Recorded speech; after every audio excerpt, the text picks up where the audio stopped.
Chicago's largest Mexican community. Our destination, Pilsen. If you've never been to Pilsen, be prepared for an experience. This is one of Chicago's most vibrant communities. Just ask anyone who lives here. It's a lot of fun, kind of like Mardi Gras all the time. Here, you'll feel a little like you're in Mexico. After all, it's the largest Mexican community in Chicago. Our guide is Sylvia Rivera, a greeter from the Chicago Office of Tourism's Chicago Greeter Program. So Sylvia, what makes Pilsen such a great destination? Oh, there's so many different things. Number one, the people. It's a really tight-knit community. Everybody's really friendly here. There's just a strong sense of family. Secondly, I mean, there's great murals. And who can forget the food? Say no more.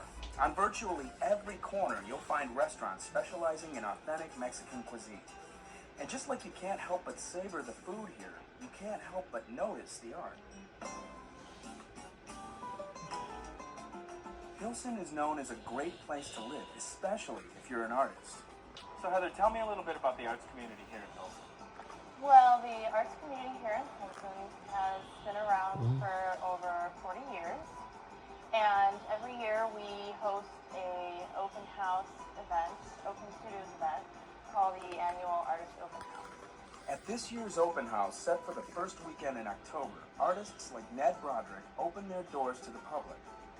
Many artists live or work in spaces developed by the Pomajerski family, who have been major supporters of artists in Pilsen for 3 generations. Central to the open house is this courtyard, where many artists find inspiration. It's a great place. It's kind of considered the hub of the Artist Open House. It's a great place to kind of get acquainted to the area, meet some of the artists and view their work right in their studios. And it's just a very lively atmosphere.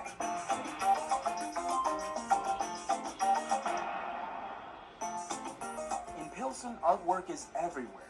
Colorful murals and mosaics adorn building exteriors and even interiors, like inside the CTA's 18th Street L station. Sylvia, the artwork in Pilsen has found its way up here to the 18th Street station. Tell us a little bit about it. Well, it has. In 1997, the Adopt a Station program was initiated, basically to turn train stations into centers of community, to make them more welcoming and more appealing to people that take the train every day.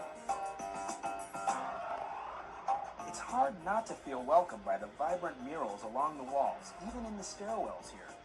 The works depict many important cultural icons in Mexican history.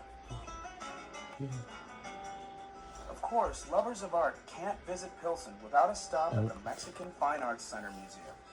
When the museum first opened, it opened in Pilsen, and that was a very, very strategic idea. The idea was to have an internationally renowned museum within the Mexican community. Here, you'll find folk art, photographs, sculptures, and prints. Works from both Mexico and from Mexican communities across the United States. Among the highlights of the museum are our annual Day of the Dead exhibition. We have that every year in the fall. Some of the other highlights that we have are the permanent exhibition, Mexicanidad, Our Past is Present, in which we divide the Mexican history, or the cultural history, up into 5 separate sections. Be sure to pass through the gift shop for a book or a keepsake imported from Mexico. One of the busiest corners in Pilsen is at 18th Street, Ashland, and Blue Island Avenues. Here, you'll find the Rudy Lozano Public Library, home of one of the city's largest collections of Spanish-language books. And in honor of the community's Mexican connection, a reproduction of Mexico City's symbolic eagle, perched on a stone pedestal.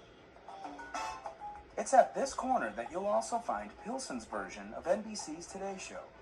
So Sylvia, we're at a pretty famous intersection here in Pilsen, and here's a place that's got its own claim to fame. Tell me a little bit about it. Right, well, we're at Radio Acta right now, and Radio Acta is the nation's only entirely youth-operated radio station in the country. It's also bilingual. Kids between the ages of 15 and 21 run the show here. Located at 90.5 on the FM dial, Radio Arte offers an eclectic blend of music and talk. So how does the program work for the kids that are involved? Well, it's a 2-year program. They receive basic training in journalism, in production skills, interviewing skills. Thereafter, they're actually allowed to, do their DJ thing and have their own programs, do regular programming, and produce some really great shows. So come to Pilsen, and in addition to seeing some great art, enjoy a cup of Java at one of many charming coffee shops here. Or shop at one of the community's many fine stores.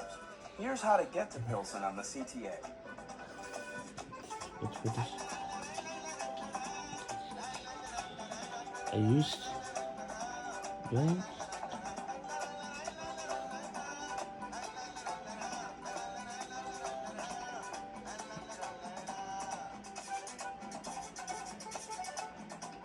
I would encourage people to make a day of a trip down to Pilsen.